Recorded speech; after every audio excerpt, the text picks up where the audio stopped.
Et il y a quand même une personne aussi que je veux, qui se cache là derrière, que je veux quand même vous dire, pour les personnes qui n'ont pas eu encore, c'est quand même une personne importante aussi pour nous de Croisière Europe, c'est Lucas Schmitter, qui est donc voilà, le petit-fils de fondateur de la société.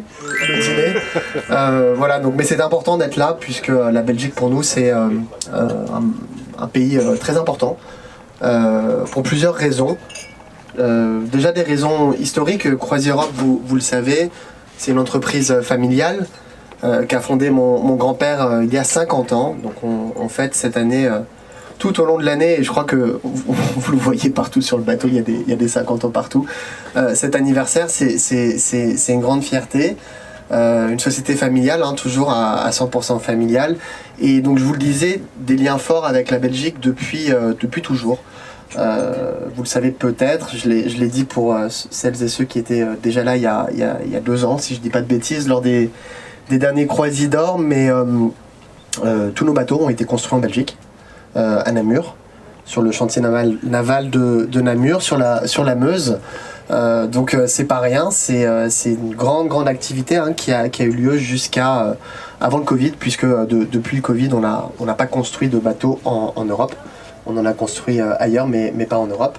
Notre architecte naval, Yann Poré, qui a dessiné et construit tous nos bateaux avec mon papa qui s'occupe de ça dans l'organisation familiale et belge. Donc l'histoire, elle est... Enfin, voilà, on a passé beaucoup de moments en Belgique, on a des liens forts avec ce pays qu'on adore, donc c'était important pour nous d'être là ce soir. Nos bateaux maritimes, vous le savez peut-être, hein, on a 2 bateaux maritimes, 2,5 même, puisqu'on a la Belle de Cadix qui navigue à Séville et qui est un bateau hybride fluvio-maritime. Et donc nos bateaux maritimes battent pavillon belge. Et d'ailleurs l'Union des armateurs belges, qui regroupe, hein, tous les acteurs de la croisière maritime battant pavillon belge, l'Union des armateurs belges a son bureau qui est quelque part... là, à quelques mètres sur les quais à Anvers. Je travaille pour la compagnie, donc ça fait 25 ans, c'est mon anniversaire et je vous invite ce soir. Champagne.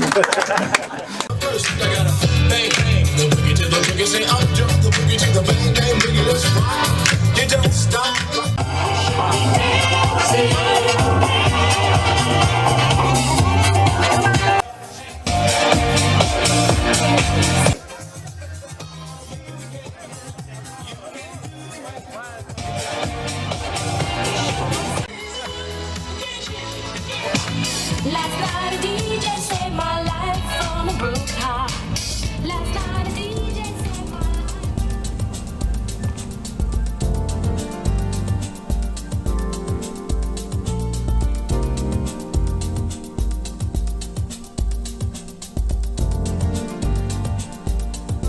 Emmanuel Sarkas, Manu Voyage. Nous existons maintenant depuis un peu plus de 30 ans et on s'est spécialisé uniquement en groupe, petits, moyens et gros, puisque notre plus gros a été plus de 3000 personnes, puisqu'on a affrété un navire complet chez MSC et un l'année prochaine chez Costa, puisque nous organisons la croisière Rufus, la bulle belge, l'année prochaine pour les 25 ans. Et on travaille avec Croisière Europe maintenant depuis 25 ans. On fait à peu près 3-4 groupes par an. Donc, en général, on a 2 groupes sur Noël, sur Paris et sur les marchés de Noël en Alsace. Et on fait les réveillons. Et on fait en général deux balades dans l'année. Cette année par exemple c'est Lyon, la Camargue, le Rhône, et au mois d'août c'est le Portugal et Porto. Voilà, ça fait maintenant 25 ans qu'on est fidèle à la famille Schmitter et que tout se passe super bien parce que, comme vous voyez, les bateaux sont exceptionnels, on y mange super bien et le service est impeccable. Donc c'est tout ce que recherchent nos clients et nos habitués. On crée également les thèmes, puisque on a lancé il y a plus de 20 ans avec Guattiero, quand il travaillait dans la croisière aussi, mais pour une autre société, la croisière achetant des têtes de bois. On a fait la croisière inaugurale du MSC Fantasia au départ de Saint-Nazaire avec plus de 4000 personnes et 55 artistes. On a la croisière du rire aussi, c'est la 14e année qu'on fait la croisière du rire avec des artistes belges. On a la croisière avec des chefs étoilés. On fait une croisière avec 6 chefs 2 étoiles. On a fait la Méditerranée, on a fait Dubaï, les Caraïbes et on prépare la suivante pour les fjords. On a également une croisière à thème qu'on avait fait pour les 100 ans de Luis Mariano. Donc c'était une croisière opérette. Voilà, on a quelques croisières à thème comme ça, avec des artistes, et ça marche super bien parce que on essaie de sortir de l'ordinaire et de mettre d'autres paramètres que faire une croisière classique. Donc on rajoute quelques petits plus Manu Voyage pour un peu pigmenter le voyage de nos clients. Non, très bien. Donc au niveau de Gigatour, etc., nous vendons très bien ce produit. Nous sommes partenaires chez eux depuis, je ne veux pas dire depuis la création de Gigatour, Gigatop avant. Donc en fait, nous sommes absolument satisfaits de la collaboration et nous comptons évidemment continuer de mieux en mieux. Il y a évidemment un respect fort à notre clientèle légère, etc. Les gens plus âgés qui veulent du tourisme un peu plus, je veux dire, plus lent, moins agité. Un produit facile à vendre, sympa. Il n'y a jamais de problème. Je dirais ça, c'est évidemment pour nous, agents de voyage, c'est un truc assez exceptionnel. C'est qu'on n'a pas des SAV, je dirais, avec Croisière Europe. Donc, top. Voilà, ça faisait 2 ans qu'on n'avait plus fait. On a fait la remise des Croisières d'Or. Et donc, les Croisières d'Or, pour nous, c'était de mettre en avant nos partenaires les plus fidèles. Pas seulement les meilleurs vendeurs, mais ceux qui nous ont soutenus sur certains produits, ceux qui ont fait pas mal d'actions avec nous pendant toute cette année. Ça a été une année fantastique pour nous et pour plusieurs de nos partenaires.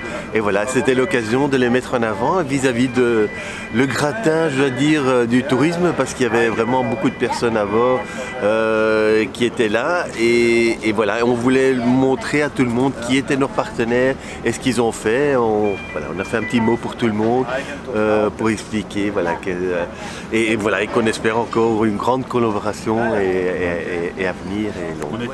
Tout l'événement, on l'a appelé le River Show. Et le but, c'était justement d'amener le produit auprès des gens qui ne connaissent pas encore la croisière fluviale, et donc aussi bien en B2C qu'en B2B. Et là, pendant toute la semaine, on a des événements portes ouvertes où les gens, clients, peuvent venir visiter le bateau, voir comment sont les cabines, comment est le restaurant. Et à nouveau, on a des événements, on a des présentations aussi de produits tout le long de la journée, aujourd'hui et demain. Puis jeudi, on a un repas un petit peu plus pour les groupements. Donc là, on va un petit peu expliquer comment on travaille avec les groupements, les associations, les NEOS, les OCRA, tous ces gens-là. Et vendredi, on refait la fête parce que c'est fin de semaine. Et là, on fait de nouveau une soirée pour toutes les agences de voyage, ceux qui n'ont pas pu être là pour la remise des Croisières d'Or. On espère qu'elles viendront toutes pour vendredi. Voilà.